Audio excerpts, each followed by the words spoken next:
Hello everybody again. Hope everybody's doing well, staying safe, social distancing, wearing your mask when you need it. We'll be out of this hopefully for a brief respite until the next thing pops up. We're picking up on Hosea Bible readings, Hosea 9, 10, and 11. I believe that's as far as we'll go today. And I'll read 12, 13, 14. Rejoice not, O Israel, exult not like the peoples. For you have played the harlot, forsaking your God. You have loved the harlot's hire upon all threshing floors. Threshing floor and vine vat shall not feed them, and the new wine shall fail them. They shall not remain in the land of the Lord, but Ephraim shall return to Egypt, and it shall eat unclean food in Assyria. Again, these prophets back in that time period, and throughout present time as well. People have turned from God, even those saying they believe in God. They shall not pour out libations of wine to the Lord, and they shall not please him with their sacrifices, for they get the wrong kind of sacrifices. Again, what's gratitude, love, respect, faith, your burdens, your time, your attention. What will you do? I'm sorry. The bread shall be like mourner's bread. All who eat of it shall be defiled. For the bread shall be for their hunger only. It shall not come to the house of the Lord. And this is um, bread that you eat of the church, given to you by those who are corrupt, is not the bread you should be eating. You should be eating bread given to you. It's spiritual. Again, everything about God is spirit. Everybody's focusing on the physical. Physical doesn't sustain. Everybody's focused on satisfying the physical, which is temporary, and not focusing on spiritual, which is eternal. For the bread shall be for the hunger only, it shall not come to the house of the Lord. In other words, anything from this physical world shall not come into the spiritual world, into heaven. What will you do on the day of appointed festival, on the day of the feast of the Lord? In other words, what will you do when the time has come? For behold, they are going to Assyria. Egypt shall gather them. Memphis shall bury them. Nettles shall possess the precious things of silver. Thorns shall be in their tents. With weeds and corruption are all going to grow up amongst them. The days of punishment have come. The days of recompense have come. Israel shall know it. And they are here, beginning. The prophet is a fool. The man of the spirit is mad, because of your great iniquity and great hatred. The prophet is the watchman of Ephraim, the people of my God. Yet follow snares on all his ways, and hatred in the house of his God. They have deeply corrupted themselves as in the days of Gibeah. They will remember their iniquity, they will punish their sins. Speaking of those who prophesize falseness, and those who are leading uh, people astray, supposedly representing God, they're not. And sometimes, they're not doing it intentionally. They're just manipulated by darkness. But you gotta ask for that discernment of darkness so you can know, discernment of God, so his word is truth, his will, his wisdom, his knowledge, so you can discern what is and who is false and what is not, and who is not.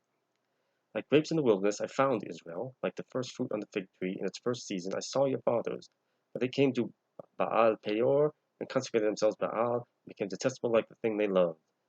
So they were very fleeting. Their faith was very fleeting and shallow. They fell away again and again, and we all do. We all do. As long as we're human, we're all going to do. It's a continuous battle. Never think that you're comfortable, because you're always going to be exposed to evil's slings and arrows and darts and temptations and manipulations. So it's a constant battle. But when you do slip and fall and fail, don't let yourself be dragged down. Don't drag yourself down. Pick yourself up, dust yourself off, and continue on, redoubling your efforts.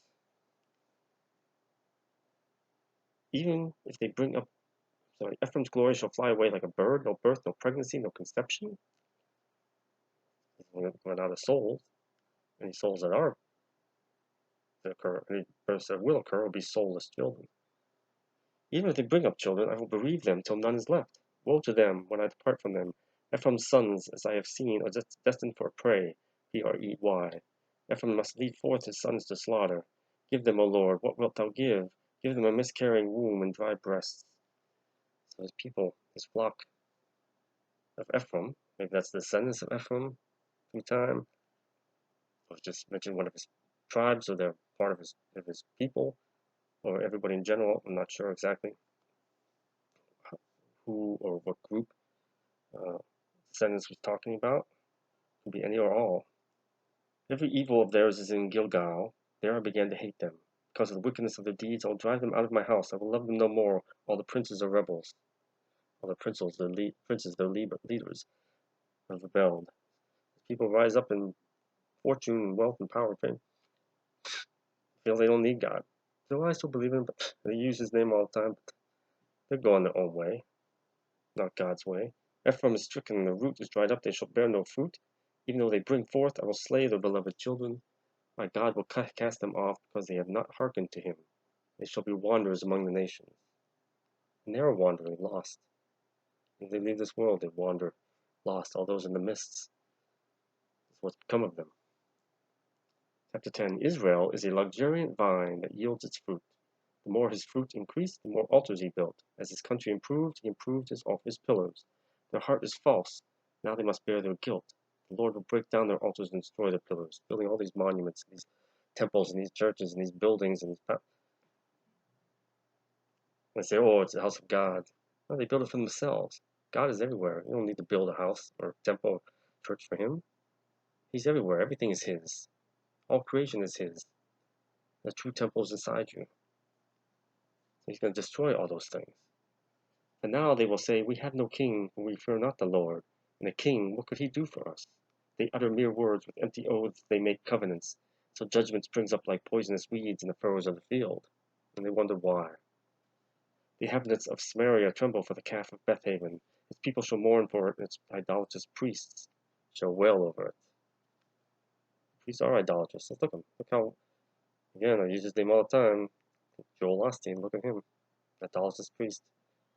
Expensive cars, expensive homes, expensive church building, expensive clothes, fuel. They're not of God. They're placing themselves above God, above Jesus. Remember, Jesus is the measuring stick. Wail over it, over its glory which is departed from it. Yea, the thing itself shall be carried to Assyria, tribute to the great king. In other words, they shall lose all that they have. Ephraim shall be put to shame, and Israel shall be ashamed of his idol. Samaria's king shall perish like a chip on the face of the waters. The high places of Evan, the sin of Israel, shall be destroyed. Thorn and thistle shall grow up on their altars. They shall say to the mountains, cover us, and to the hills, fall upon us. They'll cry out in vain. It'll be too late. In the days of Gibeah, you have sinned, O Israel. There they have continued. Shall not war overtake them in Gibeah? I will come against the wayward people to chastise them. A nation shall be gathered against them when they are chastised for their double iniquity. How long do people think they can go and try to fool God, try to hide from God, try to discard God? They're so caught up in themselves. Ephraim was a trained heifer that loved to thresh, and I spared her fair neck. But I will put Ephraim to the yoke. Judah must plow, Jacob must harrow for himself. In other words, they leave them people to themselves, to their own design. And they'll cry out again, God, oh why, oh why. Sow for yourselves righteousness, reap the fruit of steadfast love, break up your fallow ground. Now, stop doing that. Sow for yourselves righteousness. Starts with one little seed inside yourself. Reap the fruit of steadfast love, break up your fallow ground. For it is time to seek the Lord, that he may come and rain salvation upon you. Now is the time. You have plowed iniquity, you have reaped injustice, you have eaten the fruit of lies. Fruit, forbidden fruit. Because you have trusted in your chariots, the fruit of lies, that first fruit. Because you have trusted in your chariots, in the multitude of your warriors, in other words, your power and your might. Therefore the tumult of war shall rise among your people, and all your fortresses shall be destroyed. Not just us, all of mankind. Therefore the tumult of war shall rise among your people, and all your fortresses shall be destroyed. As Shalman destroyed Beth Arbel on the day of battle, mothers were dashed in pieces with their children. Thus it shall be done to you, O house of Israel, because of your great wickedness.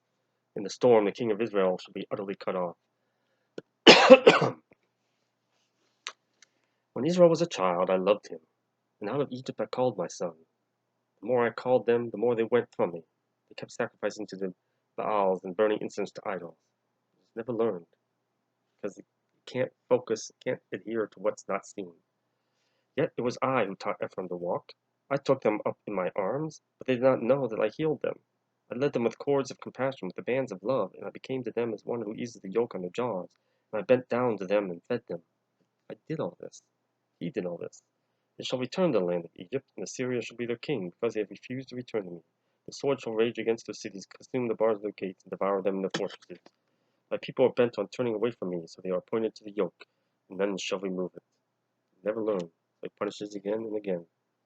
How can I give you up, O Ephraim? How can I hand you over, O Israel? How can I make you like Admah? How can I treat you like Zeboim? My heart recoils within me, my compassion grows warm and tender. I will not execute my fierce anger, I will not again destroy Ephraim. For I am God and not man, the Holy One in your midst, and I will not come to destroy. He still has compassion on us, because we are His creation, and we're His children. He still has compassion on us, although He gets angry at us. He still has compassion on us. He knows we're imperfect. They shall go after the Lord. He will roar like a lion. That's part of the reason Jesus came to us. Say, hey, I know I used to get, it's like being a parent. I used to get angry with you. I knew you were going to do what you're going to do. I knew you were going to behave the way you're going to behave. But I still love you. I still have compassion on you. Here, I wipe the slate clean. I amend my contract with you, for lack of a better word. They shall go after the Lord. He will roar like a lion. Yes, he will roar. The sun shall come trembling from the west. They shall come trembling like birds from Egypt, and like doves from the land of Assyria. Now return them to their homes, says the Lord, which is back with him. Ephraim has encompassed me with lies, the house of Israel with deceit, but Judah is still known by God and is faithful to the Holy One. So there's a remnant that has always remained holy and true to him. So in that, let's leave 12, 13, and 14 for the next one. And I'll finish up with Hosea, in which we go to the, I think, Daniel? Yes, Daniel next, in the den of the lions. So, may the Lord, praise the Lord Jesus Christ, Father in heaven, amen.